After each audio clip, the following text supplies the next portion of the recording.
Let's get salty!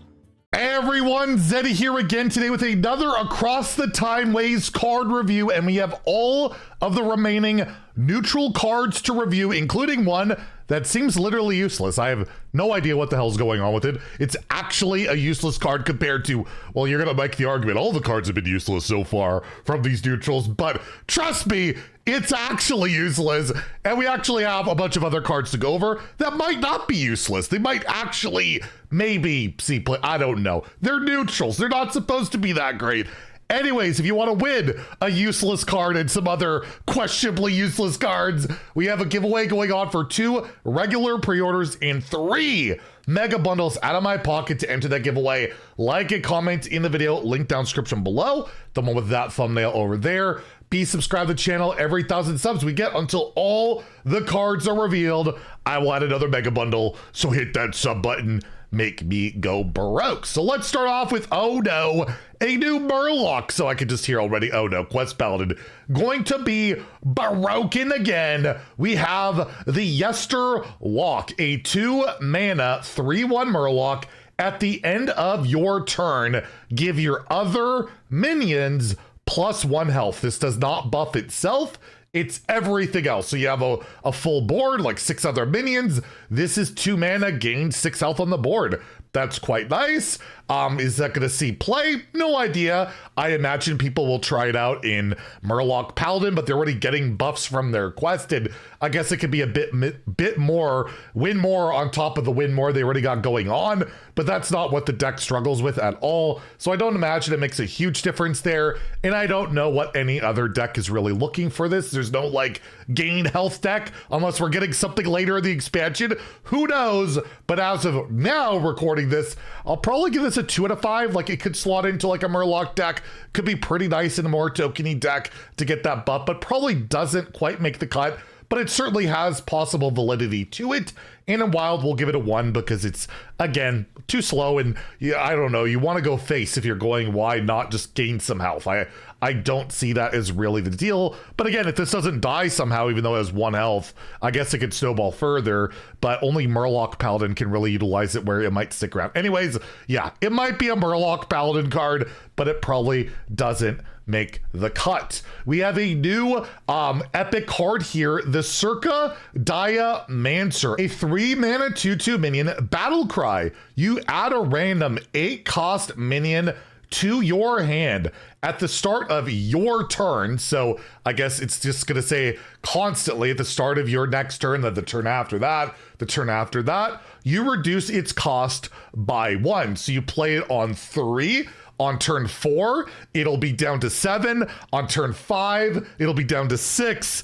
And you get the idea, right? Like you're looking at turn 6 playing it, unless you have like a coin or something like that. And it could be complete garbage. It could be like Heron, right? It could be, oh my God, it could be Grunty. This card is freaking insane. You get Grunty? It's baroque. What am I talking about? But overall, yeah, you're going to get a random 8-cost minion, and then you might be able to play it in a few turns, and you've been playing a 3-mana 2/2 to try and achieve that. This is a pretty good arena card. Value and mana cheat can be pretty good. You can even bank that 8-mana card later for, like, you know, it goes down eventually to 0 mana at some point. That could be pretty good. And I could see Mark looking for a specific 8-drop for some combo in Wild that for a class that normally can't get it, right? Because this could be an 8-cost minion from any class, so seems like a good Mark combo card if you're looking for something really, really specific. But overall, yeah, I'm probably going to give this a 1 out of 5 in Standard and Wild. You're not consistently going to hit something you want. Huge tempo loss, and the payoff probably not really there, but definitely a good arena pick. And also, maybe you want to take this off Creature Madness. Every 3-drop right now is kind of buffed by the fact that you're likely going to see it at some point off Creature Madness. It might be something you want to take. You never know, right? So depending on the matchup, it certainly could, it'll see play one way or the other. But in terms of like constructed, I'm putting in my deck, yeah, I'm probably going to give it a 1. Next, we literally have a useless card. I have No idea what's going on with this. The devs haven't explained anything. It's kind of like a mystery. They're like, wait, was this placed in the wrong expansion or what's going on? We have the Misplaced Pyromancer. It is a 3 mana 4/3. Whenever you shatter a card, and that's bolded, so that's a keyword, deal 2 damage to all enemy minions. There's no shatter keyword in Hearthstone. Maybe it works with the old wild card shatter, but probably not. This is literally a misplaced card. There's no purpose for this right now. You're literally gonna open a card unless there's like a keyword for it, like that a class is getting this expansion, maybe. We'll see. But overall, this doesn't do anything. Maybe there'll be a mini set keyword. My assumption is that this is like a fun flavor thing where like the next expansion's keyword is going to be shatter, and then this card will be useful. But is that a good thing? People want a useless card? It's a common. It doesn't really matter. But yeah, obviously a 1 out of 5 in Standard Wild. We have no idea what this does. If Shatter's cheap and good, I guess that could be something. But again, we only have the Shatter card in Wild, and I don't think that's what this is referring to, right? So, yeah, 1 out of 5 in Standard Wild for now. Maybe it'll be insane later, but yeah, this is like the most useless card in Hearthstone history, and it's not even close. At the moment, at least. So there's literally no purpose for it, other than do you want to play a 3 mana 4/3. Next, we have the Timeless Casualty, a 2 mana 3/2 elemental. Battle cry, reverse the order of your deck.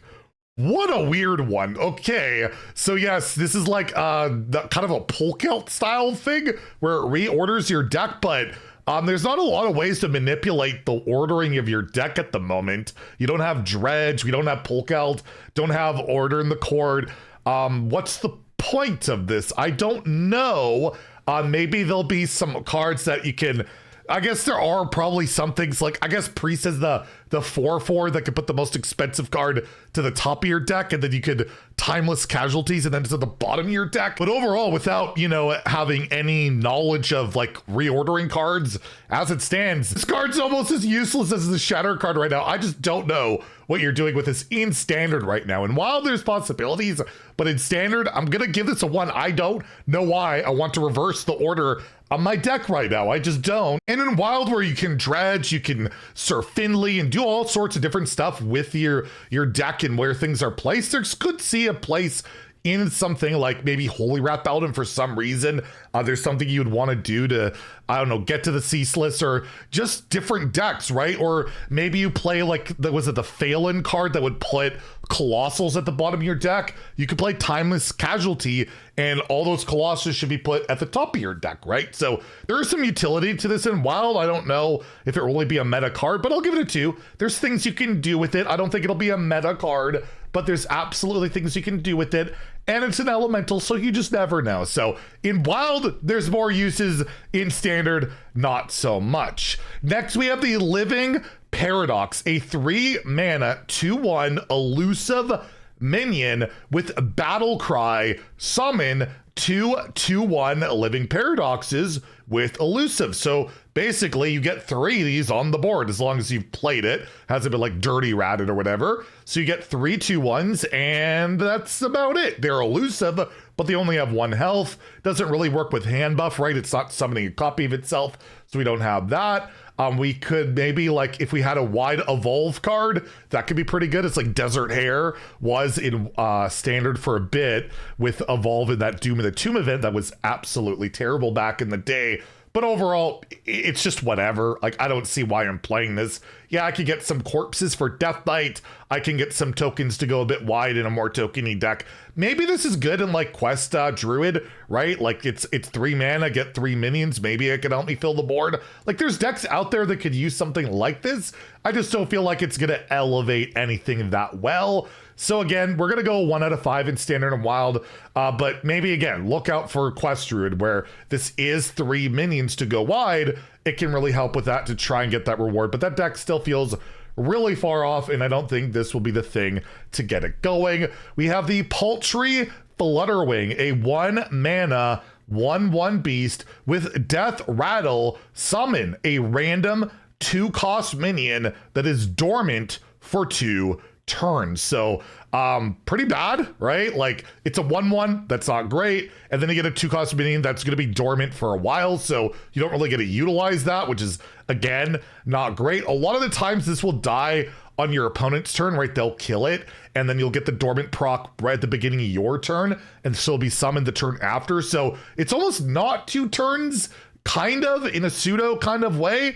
Like it's not too bad that way, but like what deck, again, what am I playing this in? What am I playing this in? It is a beast with 1 attack, so maybe Quest Hunter wants it. That could be something, but overall, it's just a whatever card that might be a pick in Arena at some point. But overall, yeah, I'm gonna give it a 1 out of 5 in Standard, a 1 out of 5 in Wild. You can get like Lore Walker Cho with like Doomsayer and Troll stuff like that too, so you never know. But yeah, I don't think you're hard running that card. Next, we have the Unknown Voyager, a 5 mana 4/5 minion. So 1 more mana than your average Yeti. After this survives damage, transform into a random 7-cost minion. So this, you play it, if you're a mage, you can ping it for 7 and get a random 7-cost minion.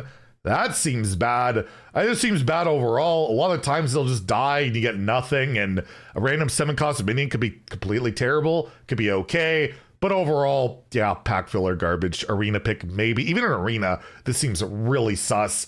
Just a bad card. It's a 1 out of 5 in Standard, a 1 out of 5 in Wild. You'll see this get like evolved, devolved, random affected. But overall, yeah, pretty awful card. Like a lot of these neutrals have been. And lastly, do we get a good card to end the video? And not really. Well, actually, I don't know, maybe. 5 mana 3/5 Aeon Wizard. It has a Rewind, Battle Cry. You get 2 random spells from your class, which makes it a little bit better on average.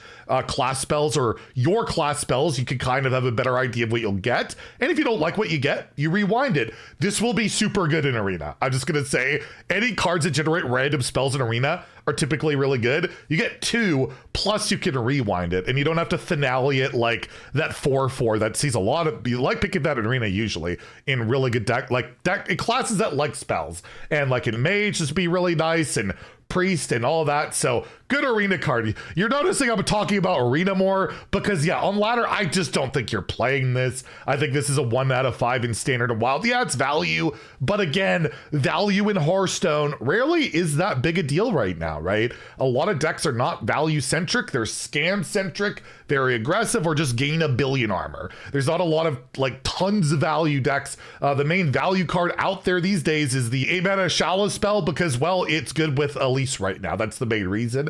And other than that, yeah, you don't see a ton of it. So overall, yeah, it's a 1 out of 5 in Standard, a 1 out of 5 in Wild. And overall, these neutrals are not going to be exciting much of anybody, but it is kind of cool. Maybe we have a spoiler for a future mechanic with the misplaced Pyromancer, right? I'm very curious to see what you guys have to say about that, because that is literally the most useless card ever in Hearthstone. So that's kind of at least it's on par with the rest of the neutrals for the most part. There are some decent stuff, but anyways, yeah, that's it for the reveals today. Obviously, class stuff starts next week, starting on Monday. And yes, I would not expect the cards to be like neutrals, which are not supposed to be that great without, you know, of course there's exceptions, but I will say for a neutral batch of cards, it does seem to be definitely worse than your average batch of neutrals. But we'll see how it plays out as always. But I have seen some of the class cards ahead of time, and I got some hopes that you guys will be excited about a lot of stuff, especially the Fabled cards are freaking rad. I can't wait for you guys to see some of them. They're so freaking cool. Anyways, if you enjoyed the video, please like and subscribe. Have a great day and stay salty, my friends.